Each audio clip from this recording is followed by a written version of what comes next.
In a world where most people watch movies and then forget about them, these brave heroes join forces to watch them again and then talk about them. Join them in their epic journey as they go back in time, a decade and beyond, to revisit and break down films from a vast array of genres. Do these movies hold up over time? Are they classics? Find out on Retro Movie Roundtable. Starring your hosts, Bryan Frye, Chad Robinson, Devin McKenna, Natan Lutz, and Russell Guest. Coming now to headphones in your ears. Welcome all you lords, ladies, and knights of the Retro Movie Roundtable, where we watch movies and then talk about them. I'm your host, Chad Robinson, and joining me today is my good friend and co-host, Bryan Frye. How you doing tonight, Bryan? Good evening, everybody. Doing well, Chad. How are you guys doing? Doing very well, and I'm very excited. You know why, Bryan? Why? I don't do Russell's bit as well, but we have a new host. So I'd like to welcome to the podcast Natan Lutz. He's joining us from Pittsburgh, Pennsylvania. You know him from our Clue episode. He was wonderful. Nathan, say hi to everybody. Hey, thanks for having me on, and I'm really excited to get started with this. Yeah, excellent. We are happy to have new hosts. This means hopefully we're going to be able to generate more content for you guys, get things out on a more regular schedule, and most importantly, we're going to be able to talk about more movies. So that's what we're here to do. So before we dive into our movie today, let's get to know each other a little more. Bryan, I'll start with you. What's the last movie you saw? Last movie I saw... Actually, I want to give a TV show on this one, just because it's one of those special Cinemax only ones. If you guys haven't seen Warrior yet, it is very, very good. One of our guest hosts, Andrew Newman, mentioned it to me, and it was something I actually watched a couple episodes of when it first got released, and then kind of forgot about it. And it just got a second season, and highly recommend it. All right, good stuff. And Nathan, how about you? What's the last movie that you saw? Well, you know, I think I'm also going to have to cheat because as I've plugged in both of the episodes in which I have come in to speak before, I'm just going to have to plug The Expanse, which is in its 5th season now and firing on all cylinders. Oh, yeah. You've made Bryan very, very happy.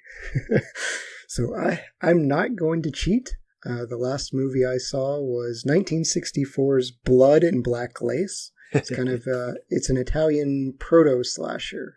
It was there before the Black Christmases and the Tobe Hooper movies. So it was actually pretty good. I enjoyed it. There were some unique kills for 1964 that I wasn't expecting. So check that out if you like Italian horror. Our movie today we're going to be talking about heavily features a piano.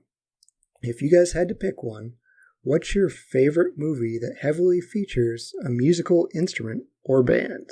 Start with you, Nathan. Once again, I'm going to have to cheat here, but Mozart and the Jungle. Cheating. I know. I'm pushing the boundaries here, but I'm going to have to call out Mozart and the Jungle, which, as someone who grew up as a French horn player and still plays in groups, but has always had community groups being really important to him and was really into music in high school, that show really, really captures the somewhat fictionalized way that I always imagined professional orchestras to be like, to play in, even though I'm pretty sure that the level of drama is something that was really only true of music camp. Yeah, I had some pretty dramatic music camps as well for fellow French horn players, so I will back that up. Bryan, what's your favorite movie featuring a musical instrument or a band? I don't know if this is going to count as a cop-out or not, but I'm going to go with Desperado. Okay. For the guitar? Yeah, a little mariachi action, some gunplay. I still feel like that's cheating. I'm going to keep taking the high road here. I'm going to go with Scott Pilgrim versus the World. That's fun. Michael Cera actually had to dumb down his Battle of the Bands playing because he was talented at the bass. So he had to play really bad to make it look convincing. But as we talk about musical instruments and piano, Bryan, would you like to reintroduce us to the movie we're going to be talking about today? Yeah, Chad, we're doing 1984's Amadeus. Excellent. That's Amadeus starring F. Murray Abraham, Tom Hulce, Elizabeth Berridge, and Simon Callow. Not a bad accent on my part. It's from West Virginia. I'm sorry. Not Simon Cowell like American Idol. Simon Callow. It was released in 1984, excellent year. The total gross was $51,973,029, placed 56th in the box office that year, placed ahead of the great movie Beat Street, never heard of it, and right behind Firestarter. Number one movie that year, this will please Russell Guest, is Ghostbusters. That's who you're going to call for your number one movie. IMDb gives it an 8.3. Rotten Tomatoes is even better. The critics give it 93%, and the audience loves it even more. They gave it 95%. This movie was nominated for a slew of Academy Awards, 11, including dual nominations for the Best Actor. It won 8 of them. It won Best Picture, Best Actor for F. Murray Abraham, Best Director, Best Costume Design, Adapted Screenplay, Art Direction, Best Makeup, and Best Sound. Funny story on this, the Best Original Score, when they went up to do the acceptance, they said, well, thank goodness Amadeus couldn't be nominated. So this movie used all Mozart's music. It is one of 4 Best Picture winners to never enter the weekend box office top 5. Its highest was actually number 6. So speaking of this movie, Nathan, we'll start with you. Have you seen Amadeus before? This is a movie that we started watching at one point in band class in high school. And I think my teacher realized, I'm not sure if she had seen it before, that this was a much more hard-rated movie than one would anticipate based on the subject matter. And for someone not knowing why exactly we then stopped watching this movie, I am now not surprised that this was not really considered suitable for a regular high school audience, especially if we were doing the director's cut. Yeah, it was released as PG, which was just fine, but the director's cut suddenly makes it R. Brian, how about you? Had you seen Amadeus? I had not. This was my first time. It's one of those movies I had always intended on watching and then just never did it. So I was happy to have the opportunity to jump on board with this. I thought it was fantastic. And, it's fun to get to see something for the first time and really enjoy it, especially when it came from the year you were born.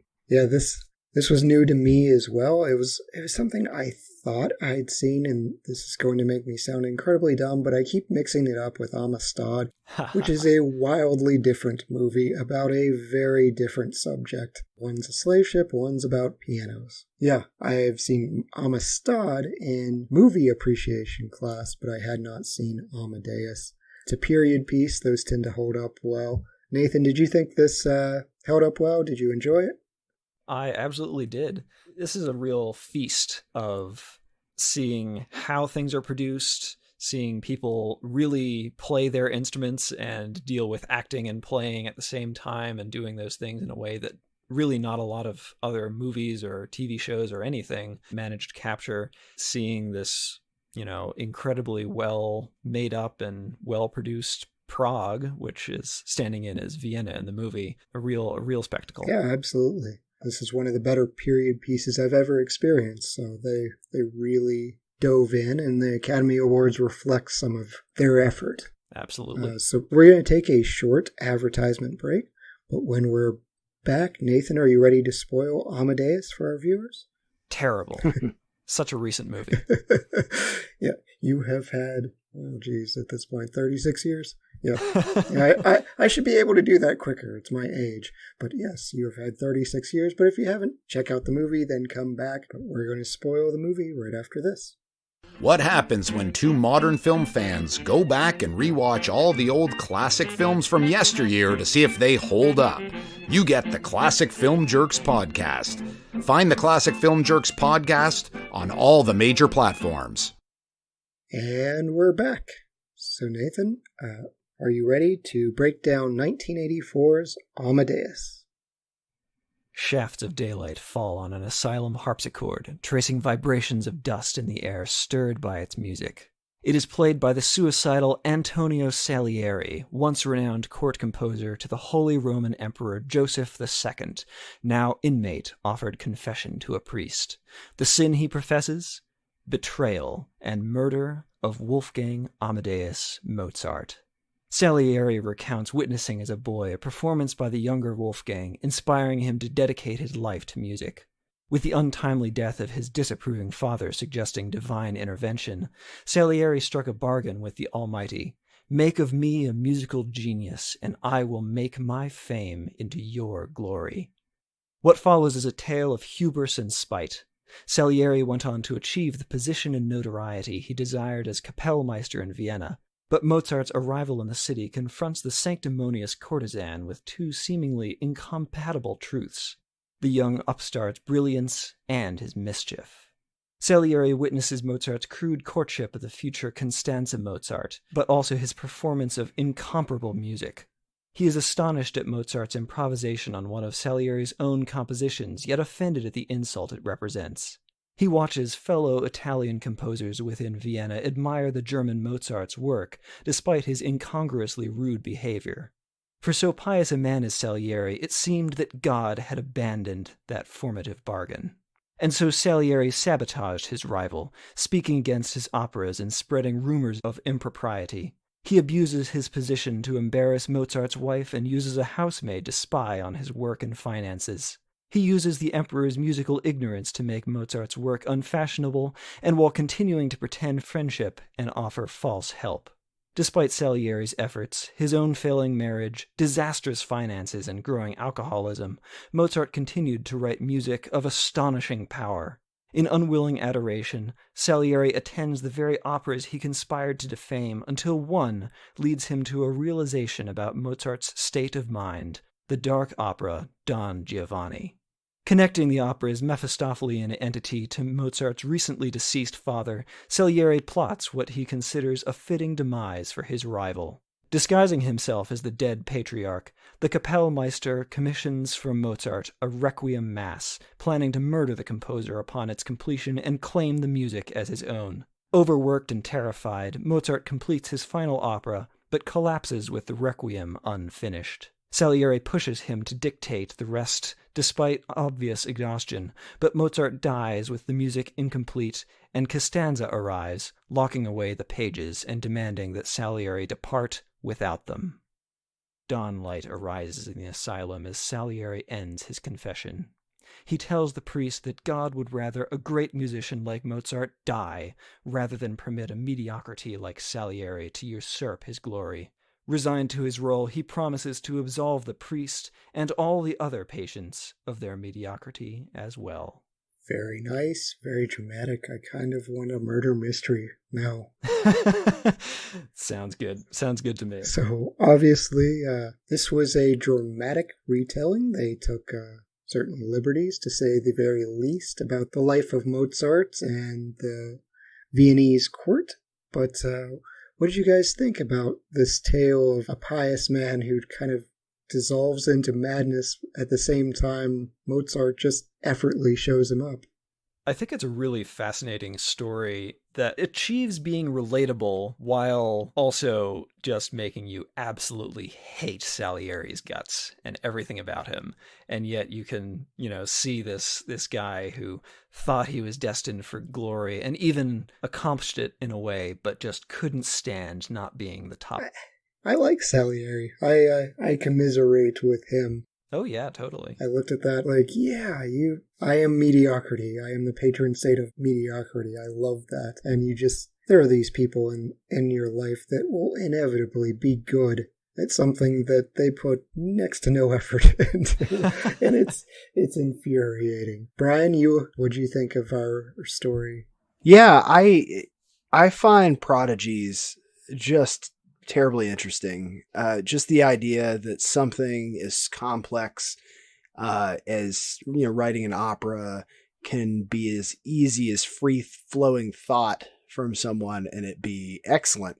So, I mean, it's got to be like a superpower, right? I mean, it's just wild how they depicted that. And, he seemed like a guy that you'd want to hang out with too.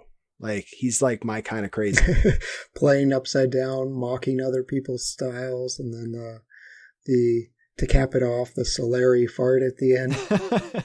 Yeah, I think it just looks like all, drinking games and masquerades. I mean, it's amazing how effectively they both work against each other. Even though Mozart's not trying, he continuously makes fun of Salieri or does things that Salieri can only interpret as being personally insulting throughout this thing. And you see it, and it's like, I get it. I get how much you hate Mozart.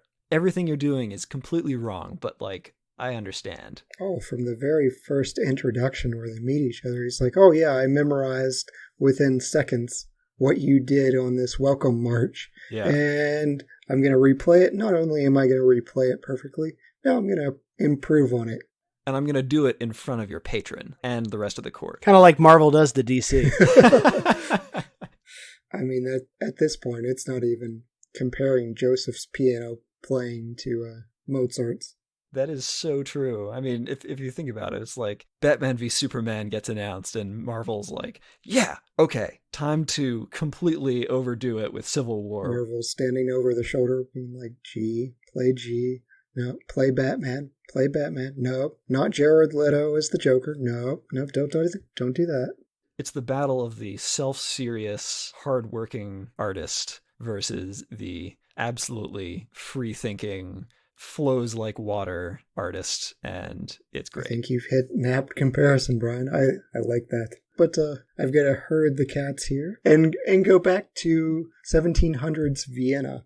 So they took quite a bit of liberty here with Salieri's story. Oddly, he's this pious chase man. He gives up touching women in his... That's an odd turn of phrase. I apologize for that, but that's actually how he phrased it in the movie. But he doesn't marry. In real life, he was married and he had 8 children. And a mistress. Yes. Seems like the Viennese court, that was just a thing. So they changed that. They made Mozart probably more obnoxious than he actually was. That laugh only came from... There was like 2 women that wrote letters that said something about his laugh was giddy, but it sounded like metal scraping glass, which just sounds awful.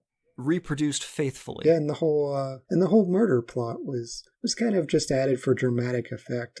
There really wasn't a rivalry, as far as I can tell, and as far as I've read, between Salieri and Mozart. Although I'm sure, some punk 20-year-old comes in and does everything better than you. You're probably not going to like him that much. Yeah.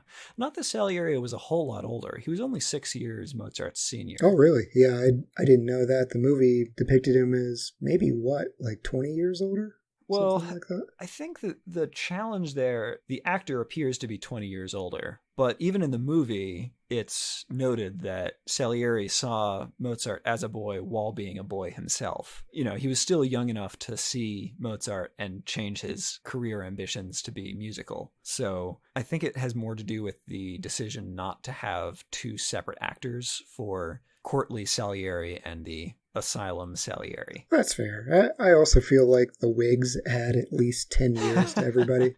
Except Mozart. Yeah, he's taken his off or dyeing his pink. There were a lot of stresses to the actors here because they are not faking it.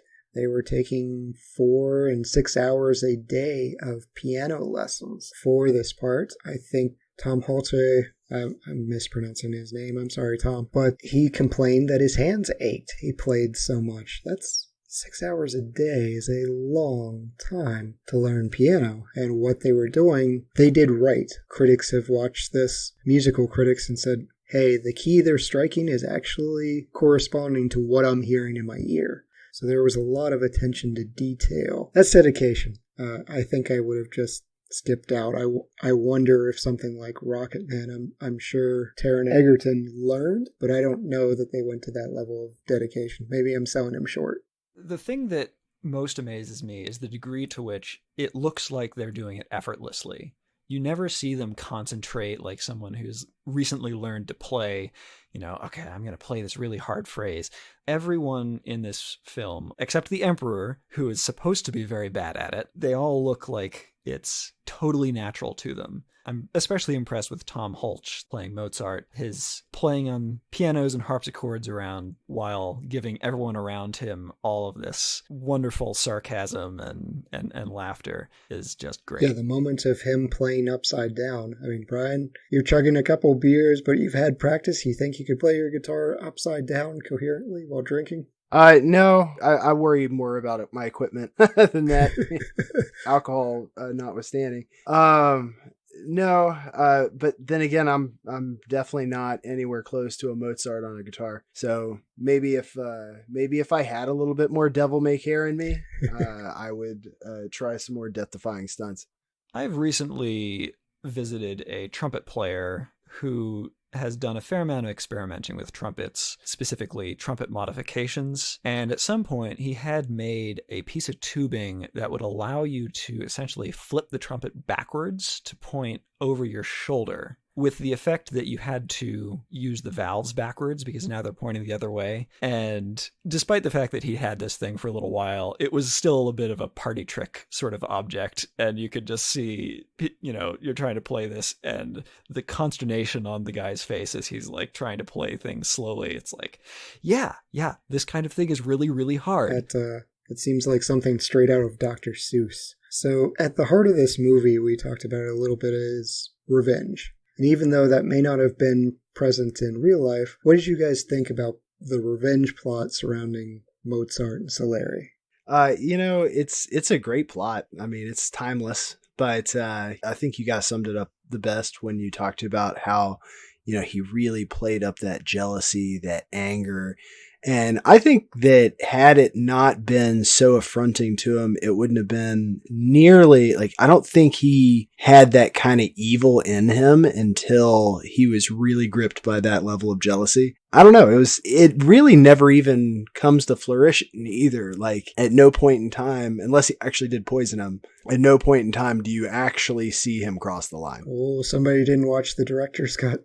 Yeah, the director's cut contains certain things that I did. You did? You didn't think that? Did I miss them overtly stating he poisoned him? He tricked Stanzi into almost having sex with him, undressing, and then he rings the bell and gets her disgraced. Yeah, he gets her seen by a footman, essentially. Okay, I'm not trying to, I just mean he didn't actually do the killing per se. None of the capital crimes were committed, if that makes sense. Yes, right. Yeah, he didn't actually poison him. That was madness. Yeah, and he didn't have sex with his wife. I'm just saying, I'm not saying it's not bad. Obviously he did a bunch of bad stuff. I feel like he never goes full dark side. After that one scene, I was very much I was here for all your jealousy and all that sort of thing. I was going to understand it, even if it would actually show him poisoning Mozart's food slowly over the years. I was going to be somewhat willing to forgive in a movie character kind of way. And then that scene happened, and I thought, okay, well, a line has been crossed, and you are now completely irredeemable. Yeah, that was the point of no return for me as well. And you get it at first with Mozart clearly messing around with the girl Salieri was interested in, and even though he'd taken that vow of chastity, he was still in love with the girl, and it was just a plaything for Mozart. You could see the frustration of, okay, he just walks in and can have whoever he wants, and then figures the only way to really hurt Mozart is to go after Stanzi. I can't call her Costanza because I just picture Jason Alexander walking in, and that just, it messes with me. So Stanzi she is, and that was a hard scene. Yeah. I mean, so going back to the sort of overall plot, for me, what's really interesting is it is about revenge and to some extent, but what really gets to Salieri, I think more than anything else, more even than, Mozart having affairs with favorite students of Salieri, I think it's the fact that Salieri sees himself as someone who's given up everything. He has dedicated his life, sworn a vow of chastity. He's thought that he sacrificed so much and thought that by sacrificing things, that would make him worthy or just completely by default the best. And the idea that someone else could have that level of success or more while indulging in all of the things that Salieri had given up, thinking that that would make him great, I think that's at the heart of what it is. It's not even that Mozart had an affair with that particular person. It's that Salieri saw his relationship with that person in a pure musical light, and Mozart sullied that in a way that just broke Salieri's appreciation for the process of writing and teaching music. It changed what he thought it was. Yeah, and Bryan, I thought of you during the scene with the Emperor riding up to Salieri, and it's like, oh, I have this promising new student that I'm looking for someone to tutor. And Salieri starts going on about, hey, I'd be honored. And it's like, actually, I was talking about Mozart. Bryan, I picture you in the background going, burn. That was a great scene. And also the follow-up scene where Mozart is so desperate that he gets pushed to go to this house of some nobleman and is trying to tutor this guy's daughter while being completely disrespected by all the dogs in the room. And he's looking around and you can see the cogs turning in his head like, oh my gosh, this poor girl, but also it's impossible that I would be able to put up with this for more than one lesson. Yeah, and Bryan, you were going to say? Oh, the line from the Emperor when it was just like, oh, sick burn. I actually felt like that was out of place, given the strict rules that govern social, blanking on the word I'm looking for. But anyway, I just thought it was odd coming from the governor to not maybe work around that more gracefully, given the social norms of the time. Like he should have made it really obvious that he was going to select Mozart and not... It seemed very tactless from someone who's basically has to read how to be tactful as a ruler. You know what I mean? Like, or maybe it's just he didn't care that much. But even when he utters it, I was like, that seems weird.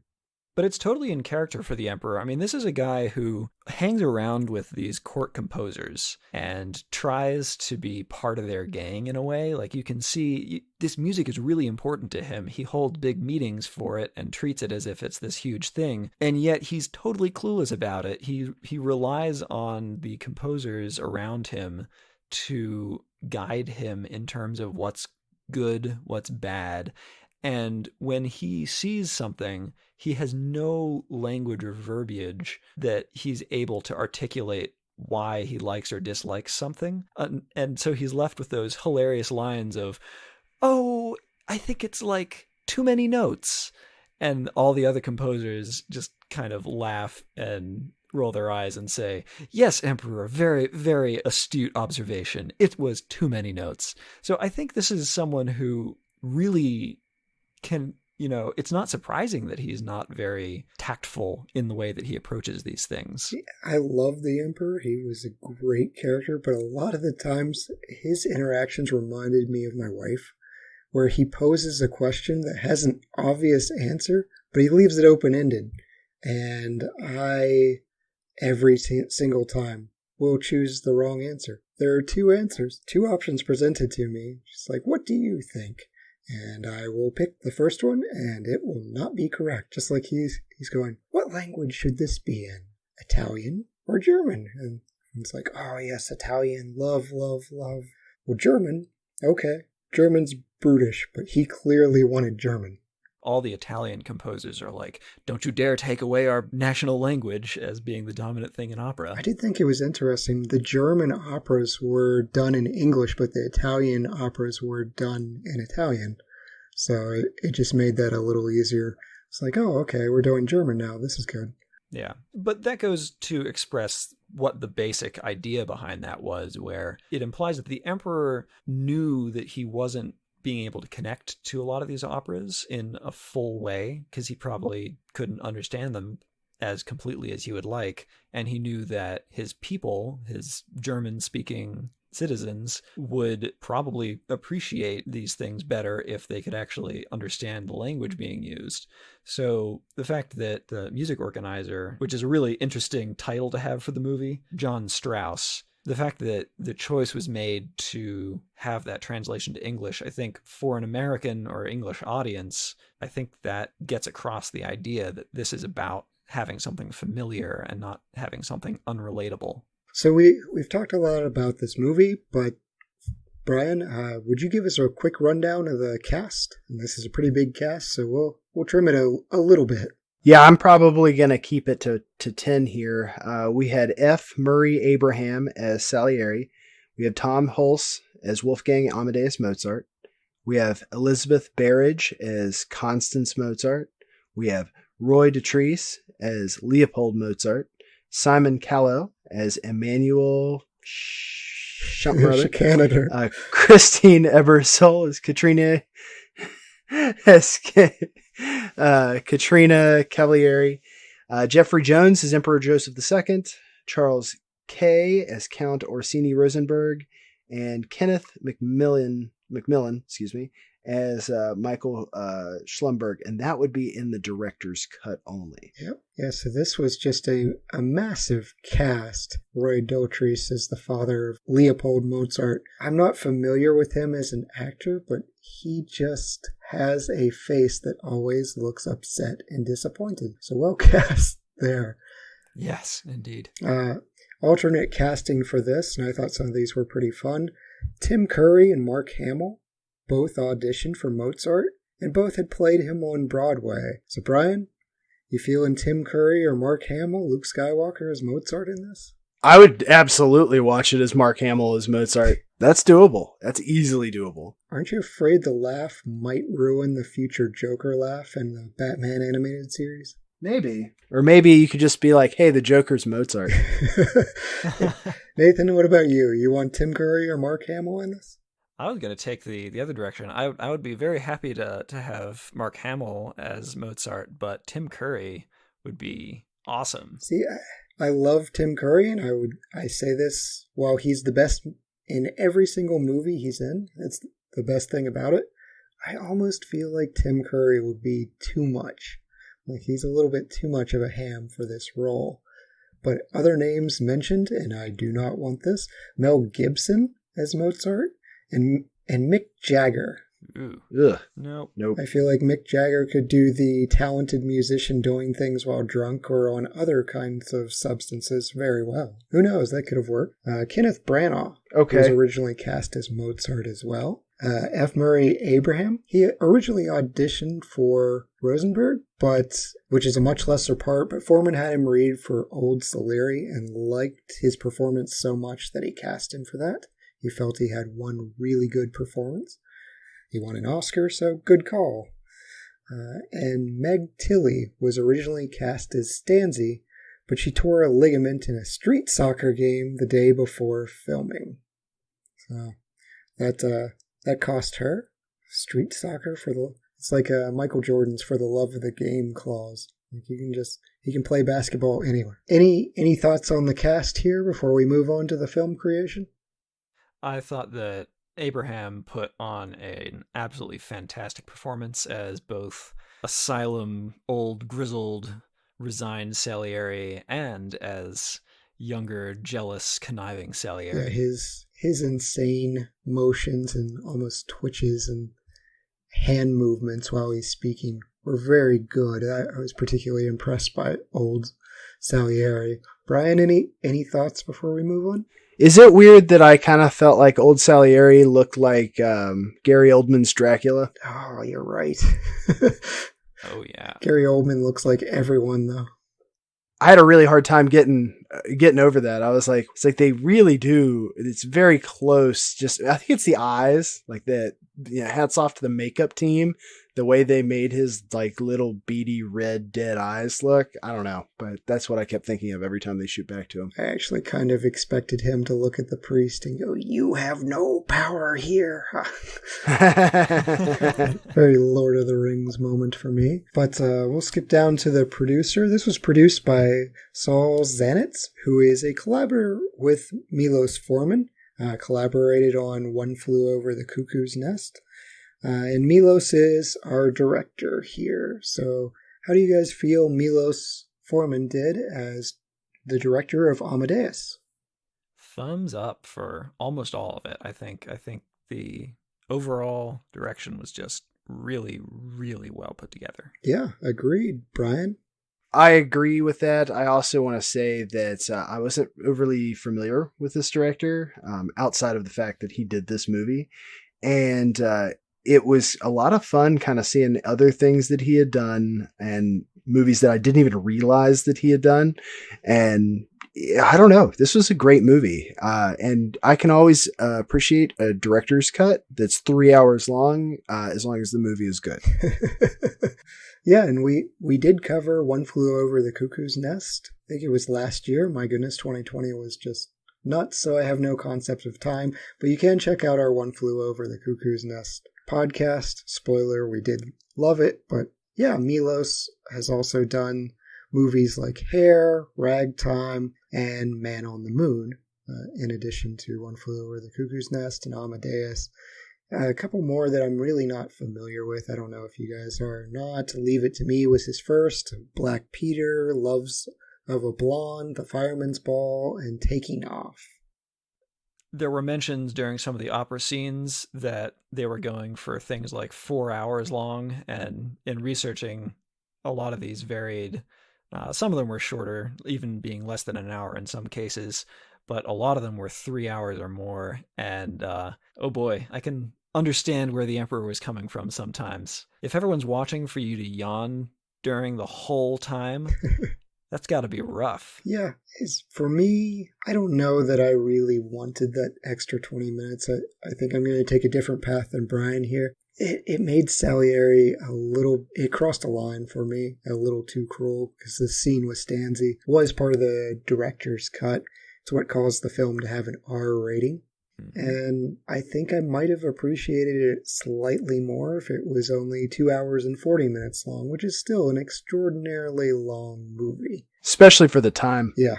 As far as, well, we've done Ben-Hur, early epic there. As far as cinematography, I thought this was particularly interesting. They did not use a lot of tricks. True. They only use natural light. There's a lot of candles going on the set, and they were using curtains dynamically. So no light bulbs or anything to film anything to have to do with Amadeus. No real grand sweeping shots, but what they do have, I thought was very effective. If you're going to put that much effort into set dressing and making those operas work the way that they did there, I mean, I don't know if that's really how mechanized or animatronic almost looking some of those sets could have been, with people operating things with pyrotechnic displays everywhere and tearing through the wallpaper in that one parody scene. But man, you don't need to do a lot of camera tricks if you're going to put that much effort into making the scene itself dynamic. Yeah. And so this movie, it was set, we've said, late 1700s to early 1800s in Vienna, Austria. The set design, it was actually filmed in Prague. They did use an original stage that Mozart performed on for Don Giovanni. One of the actors recognized it, and he actually cried getting to be able to perform on the same stage as Mozart. Otherwise, they just had 4 sets that they built. There was Mozart's apartment, there was kind of the palace scene, and 2 others that are slipping my mind. But it was really a minimalist set design. So what did you guys think of our period piece here in our sets? Well, first off, in 2014, I actually visited Prague with the Pittsburgh Youth Symphony Orchestra. We did a bit of a European tour around Prague and Vienna and Salzburg. So actually all really great spots for someone who's following around a Mozart tour. Mozart having been born in Salzburg, having done a lot of work in both Salzburg and Vienna, and having premiered some operas in Prague. So it was awesome to see and felt absolutely right for what I'd seen. Yeah, that's awesome that you got to visit those. Bryan, any comments on set design, location, or our period piece? Yeah, I really enjoyed the fact that this was a fairly low-budget set movie because it never felt like it. Like, the theaters felt legitimate. Obviously a lot of the movie happened in the apartment. You didn't really have a whole lot of segue stuff where you would have to build a lot of intricate things. So this is just a good example of how to do that right. Absolutely. I never really felt pinned into a small set. So they stretched every dollar to really get a lot of bang for their buck. The other funny part about that is, most of this movie also has to do with opera, which is also doing a lot with a little space. So I feel like that kind of mirroring is just a cool thing. Excellent point. Bryan's here to educate us on operatic operations. Wardrobes and costumes. This being a period piece, the costume department were probably very busy, but I have to imagine they were having a good time. They clearly just went nuts with fantastic jackets, dresses. They had these ridiculous wigs and hats. Everyone's in this just fanciful party attire. This is upper class society. So how did you view the costumes of this period piece? Just a wonderfully lavish production. I really enjoyed the one scene where Mozart is trying on a bunch of wigs, and I just gotta wonder, were there wig makers who were bored with a bunch of noble clients who were all going for very standard things, and this Mozart guy walks in and he's just all a ball of energy looking for the most ridiculous wig possible. Some variety, yeah. Every high-class person is coming in. Oh, I want a flat one with a ponytail on the back. Yep, we've got 70 in the back. And Mozart's like, I want one that looks like I've stuck a fork in an electrical socket. What but so? What's an electrical socket? Yeah. Good call. Ben Franklin will eventually do something somewhat like that within the near future. I'm sure there's probably lengthy dissertation on this, but I've never understood the wigs. Yeah, I once knew the history of this. I really did. And I think it was literally because someone was bald in high society, and then it just became fashionable to basically they were the Kardashians. And that's what a terrible world we live in, where we imitate the Kardashians. But people paid attention to high society, and they said, oh, that's what they're doing? We should do that too. It's the same reason we have grass, because it used to be a sign of wealth to have grass that you didn't have to farm. And so everyone planted grass seed, and now I'm stuck mowing it for like 5 months of the year. Thanks, rich people. Yeah. And lisps from Spanish nobility leading to Barcelona. Yeah, we've been imitating rich people since we've been chewing on monoliths back in ape time. So our soundtrack, I almost feel like they cheated here. They used Mozart. It's appropriate, and the soundtrack went gold. Still, I think, one of the highest selling classical albums of all time. And this movie, ironically, even though Salieri's not featured in it, led to a revival of interest in Salieri's music. So people went out and sought out his music, and he kind of languished in obscurity. So 150, 200 years later, he kind of got his revenge. I mean, Mozart's still more well known, but he got his due. So did you guys like the incorporation of Mozart here? No question. It was great to hear that they chose a great ensemble to perform it with the Academy of St. Martin in the Fields. That's just a really, really excellent, really distinguished ensemble. So really couldn't do much better for Mozart performances. And I really appreciated how they were able to tie in not just the choice of the opera music, but the story really dovetails so well with the fact that the last thing Mozart was writing was this crazy requiem, which when you look at it is a work which is really unique for its time. It's very complex, it's very dark and brooding, but also has a lot of energy. And the fact that the story has so much to do with that at the end makes it just wonderful that they were able to pull things from it as a source. It's perfect. Yeah, Brian, you like the Mozart soundtrack in the Mozart movie? Yeah, and I was probably one of those people that thumbed his nose a little too much at classical music as a kid and have really come to appreciate it much more now. I can watch something like this, or go to the opera or go to the symphony and really, truly enjoy myself. And I'm not sure where that switch flipped, but watching something like this, I mean, it's so entertaining to see the progression and how that works. And, when we get into superlatives, I'll go into this a little bit more. Yeah, Mozart, his perviness actually was historically accurate. So a lot of the score, there's a famous story of a student of his that had, she was well endowed, I guess is how I'm going to phrase this. And so Mozart, he designed a piece for her where she had to cross her arms to play quite a bit, and it was one of those things where his musical genius also lent to him being kind of a pervert. So he would he would attempt to, I guess, make her bounce while she's playing the piano. And so a lot of these unique eccentricities are played out even on a minor scale where he's dragging the girl under the table, but it comes out through his music as well. You see, the Don Giovanni that kind of got twisted a little bit by his friend, but winds up being this more common play than these high art operas that got played. I mean, this is someone who would write music designed specifically to be played with dice. So you would have different sections of the music, and you'd be at a party and a bunch of people would have instruments. You'd roll some dice and they'd have to play different sections of it or combinations of different parts. So this is someone who doesn't see music in at all the way that Salieri is perceiving music, and who is looking to get something else out of it, to say it in a very politic way. Yeah, his genius is well scored here. So I'm going to echo both of you guys. I really appreciated it.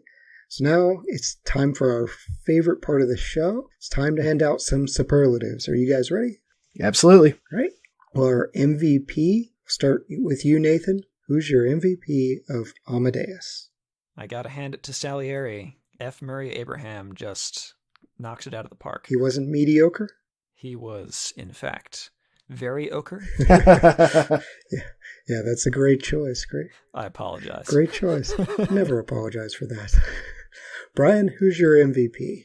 I went all the way back to the source material for this one, so I'm going to give it to Mozart himself. Absolutely fascinating. Had no idea really anything about his life until I saw this movie, understanding that it is a work of fiction. But when you watch something like this and you find yourself Googling stuff several times during the film, I think that really speaks volumes to the story itself. Okay, I think that's our first MVP for a real life inspiration for the movie. But yeah, Mozart and all his eccentricities definitely was inspiring. Still, for me, I'm actually going to go with wardrobe department. Nice. I thought this was just such a spectacle and so well done. It was something I play a bunch of games called Total War, and so whenever there was a guy from Sweden in there, I actually recognized that he would be Swedish by his uniform. And so just stupid things for me. I'm like, oh, this is so fun, and I hope they had fun and weren't tormented on the set design. But the hats, the galas, the operas, just loved every bit of it, and so it made it so real for me. Next up is our Best Supporting Actor. Nathan? I got to give it to the Emperor, Jeffrey Jones. Excellent choice. Excellent choice. Just absolutely hilariously portrays the part of a guy who maybe knows what he's doing with military matters and matters of state, but just has no idea what to do in musical society. Yeah, he was fantastic. He was actually my choice as well. I almost feel like Hamilton took some inspiration from this role with the King George part, because it's just great having that glib, smart aleck emperor or king, whatever it is, in that role. Brian, who was your Best Supporting Actor? I went with Elizabeth Berridge on this one. I really like her character as his wife, the support she shows, and just how she kind of interwove the personal turmoil than patience that was required for someone whose mind isn't quite right. Yeah, she was very emotional in this movie. I think she's the one we're supposed to connect with. Like, she's trying to do everything to help him succeed, but also experiencing all the negatives that Mozart really wasn't experiencing. As far as our hidden gems, underappreciated minor cast or element, Nathan, who you got? I got to give this one to Alexander Pushkin. Alexander Pushkin is the one who wrote in 1830 the drama named Mozart and Salieri, and who really crystallized this idea that Salieri had poisoned Mozart. And there are so many riffs on that theme that followed that. There's Rimsky-Korsakov wrote an opera in 1897, and then around the time of the play that this movie is based on, Amadeus, which was 1979, there was also Russian miniseries, actually, like a TV miniseries Soviet Union made that did the same thing. Shortly thereafter, there's a music comedian that I always enjoy going back to from this era, Peter H. Shickley, who did his own A Little Nightmare Music, which is The Night Mozart Died and Salieri Didn't. And then of course this film. So I gotta hand it to Alexander Pushkin for making all this possible. See, when I heard you were going off script as far as where this was inspired, I thought maybe you'd mention whoever designed the poster. I still think this poster is one of the greatest movie posters of all time.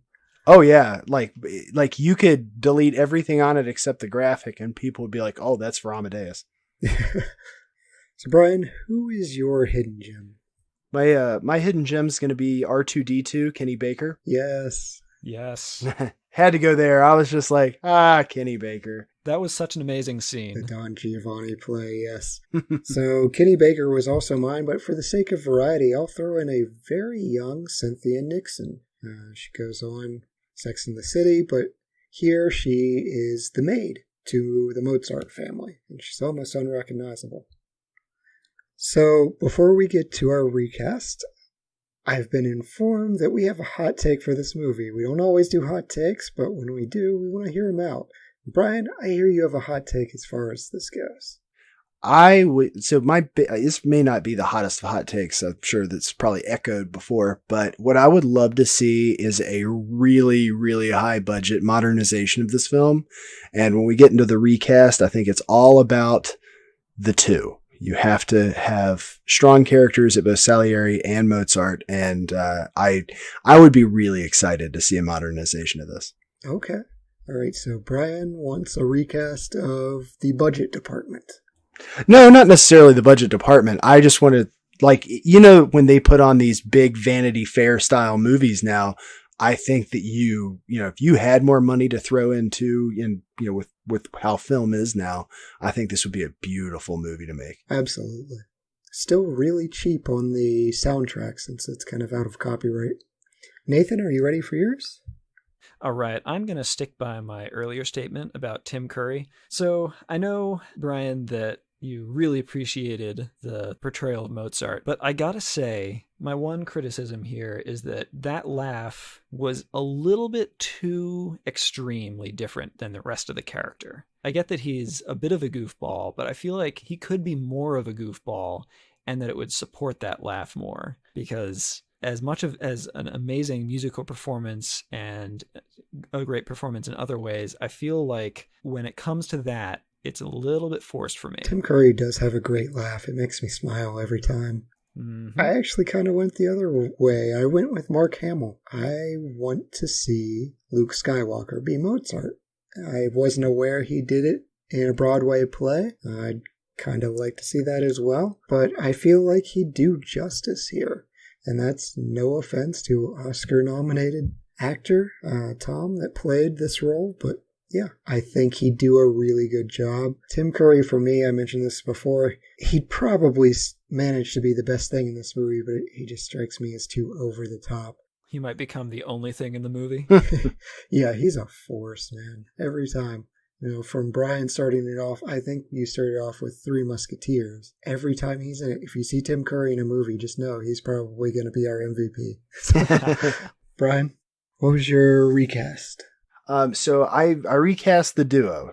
So I feel like every Mozart has to have a good Salieri and vice versa. So I went with Bill Skarsgård as Mozart. Oh, I like that. And Leonardo DiCaprio as Salieri. Okay. Trying to think of Leo being, he's lecherous in real life.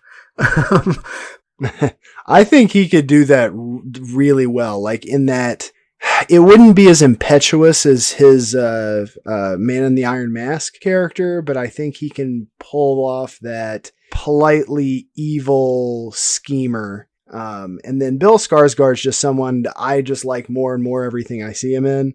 I think he can do that slightly off-kilter crazy really well. And I think it would be really interesting to see the two of them play off one another. Yeah, he most certainly can do crazy. Mr. Pennywise himself.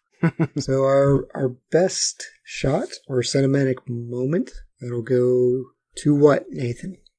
the parody scene, the parody of Don Giovanni was just absolutely amazing. And the gradual building up of the mental challenges that Mozart is encountering throughout the movie seem to just explode in this scene where it just feels uncomfortable and the camera is shifting back and forth and getting hints of being a little bit Dutch angle in there as people are breaking through the walls and coming through the paper. It was just that was great. That was a crazy scene. I am not familiar with Don Giovanni as an opera, but I would see that.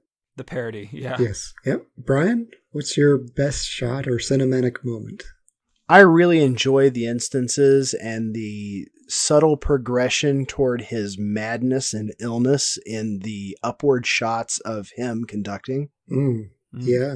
So you see this like progression, like his wig gets a little bit more messed up each time. He's paler, he's clammier. It just like you see him from, I'm not going to call it sober greatness because he wasn't really sober at any point, but from his put together genius to masterful madness. Okay, excellent. For me, it was just the simple shots of the opera chambers with all the chandeliers lit with candles. Man, what an incredible amount of work to get these dark opera house lit correctly. And it came out beautifully. We had wonderful shots of the audience, wonderful shots of the theater and the stage.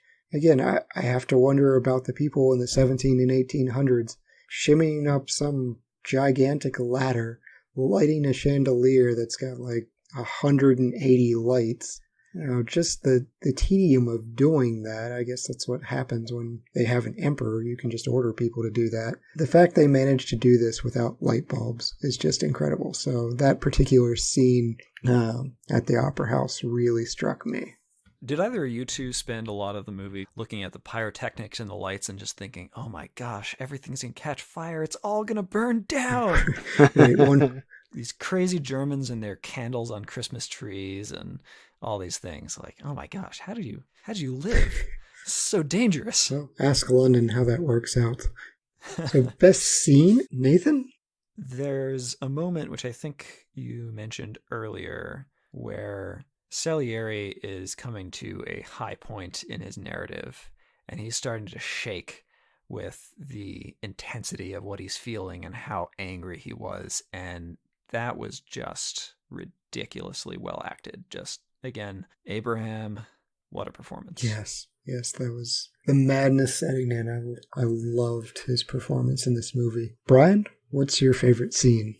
My favorite scene is the back and forth between Salieri and Mozart while writing the end of the Requiem in D minor, with them musing about how the music sounds. Like, are you getting this? And the fact that they're just basically singing stuff back and forth, and that translates to him like madly writing down the music. And I just thought that was artfully done. I read some trivia about that, and Tom was actually feeding the wrong lines or skipping lines.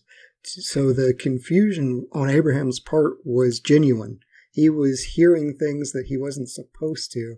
So he's trying to react, but there's genuine confusion going on there. So kudos to Tom for leaning into that role and making it more confusing.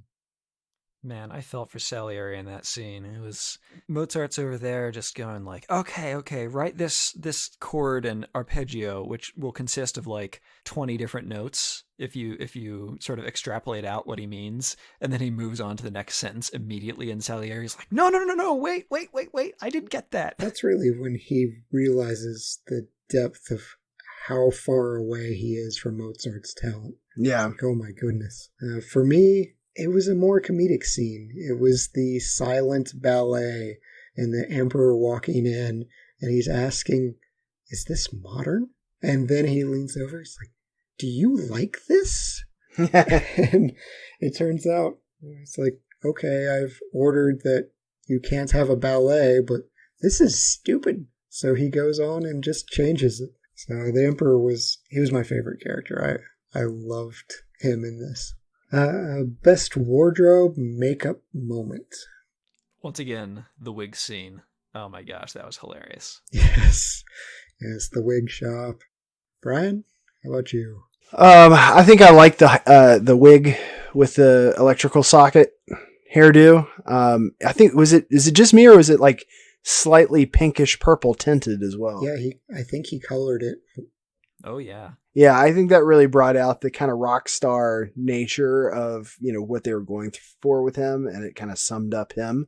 And that was probably my favorite set piece / wardrobe. Yeah, that was great. I love the uniqueness of his wig and how they made an eccentric man stand out even more. For me, it was actually one of the things I was complaining about the director's cut, but I thought the best wardrobe or makeup moment was when Stanzi comes into Solari's chambers to seduce him. She's got this really large hat on, and as she's undressing, it's showing the level of detail of the costumes. She's got on all these period pieces, so it was really a chance for the costume and wardrobe department to show off a little bit, even in a very depressing scene. I will give a special shout out to Solari's old man makeup. You guys touched on it, but it took 4.5 hours a day.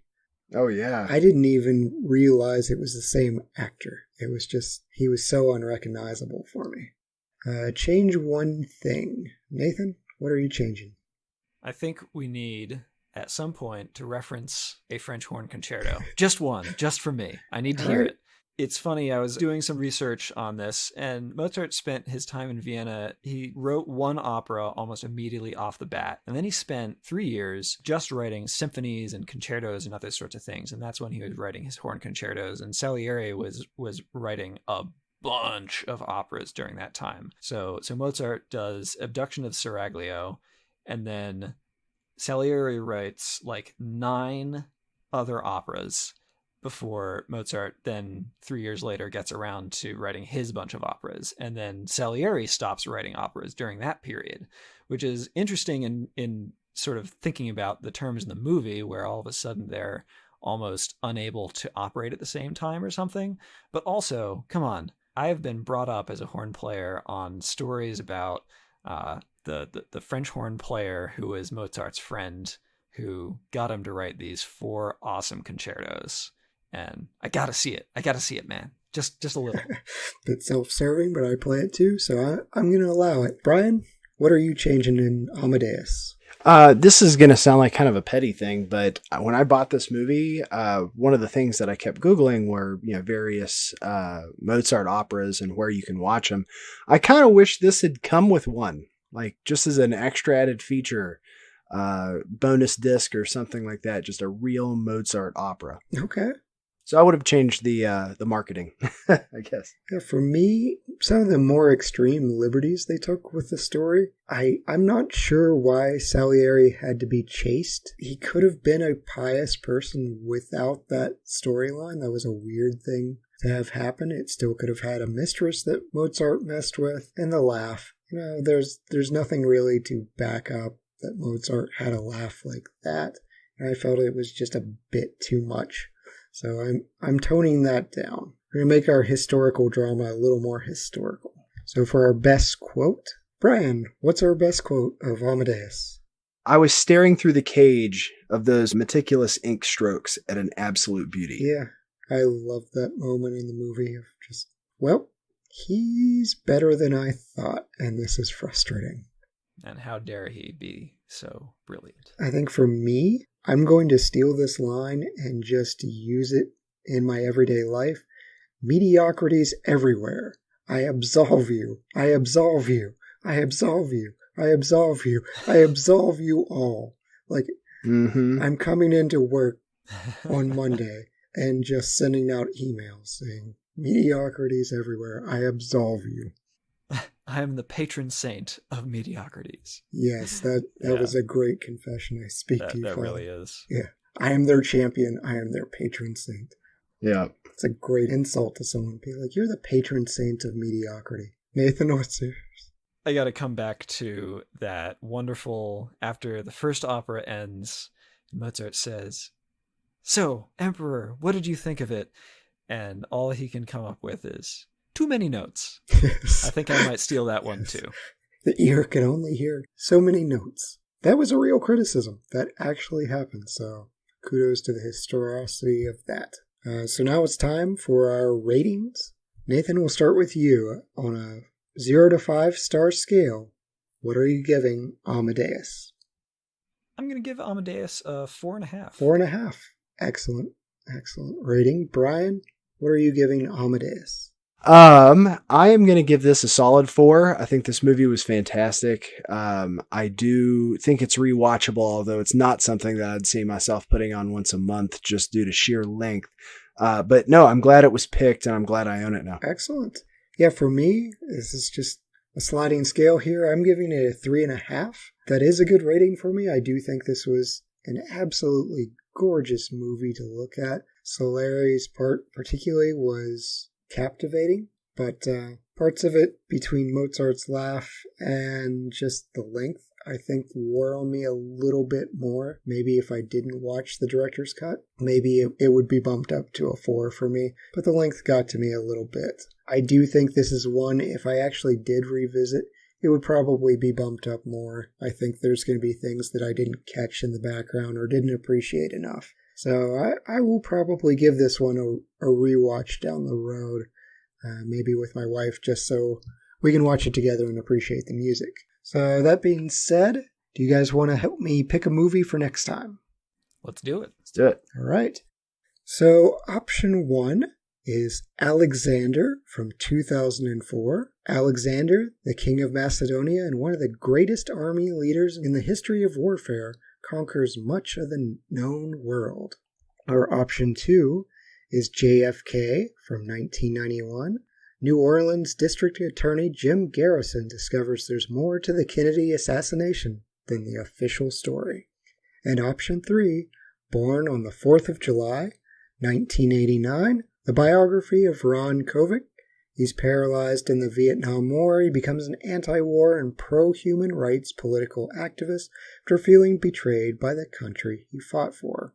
So we've got an Oliver Stone theme. Bryan, out of Alexander, JFK, and Born on the 4th of July, what movie are we going to do next time? I think we've got to go JFK on this one. Okay. JFK it is. We are going to be going back-to-back on record-length movies, but we'll break it down for you in our next episode. Nathan, thank you so much for joining us. Thank you for joining us as a host. We look forward to future episodes. This was a lot of fun doing this one with you. Yeah, thanks so much for getting me on, and I'm looking forward to doing this again. Absolutely. And remember, all the lords, ladies, and knights of the Retro Movie Roundtable, we invite you to reach out to us. We want to hear from you. So subscribe, rate, and review us on iTunes, Spotify, Stitcher, Google Play, YouTube, or wherever you get your podcasts. Give us a like on Facebook. Follow us on Twitter at movie_retro. Or email us at retromovieroundtable@yahoo.com. So producing and providing this podcast is fun, but it's not free. We invite you to support the show at our Patreon page. That's patreon.com/retromovieroundtable. Any contribution is much appreciated and goes towards making the show better for the listeners. As always, thank you for listening. Be good to each other and watch more movies. Bryan? If you could either be God's worst enemy or nothing, which would you choose?